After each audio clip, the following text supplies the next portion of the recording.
Let's talk about the different types of machine learning in a way that actually makes sense.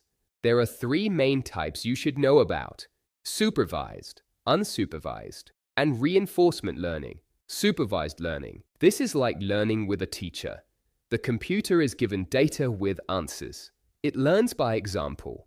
Think of it like a student being shown flashcards and told which ones are right or wrong. It's used in things like email spam filters or predicting house prices. Unsupervised learning. This time, there are no answers. The computer looks at the data and finds patterns on its own. It's like walking into a party and grouping people who seem similar. This helps in customer segmentation or organizing large datasets. Reinforcement learning. This is learning by doing. The computer takes actions and gets rewarded or punished, kind of like training a dog. Good actions get treats, bad ones, nope. It's used in robotics and in game-playing AI, like AlphaGo. So, to recap, supervised equals learns from answers.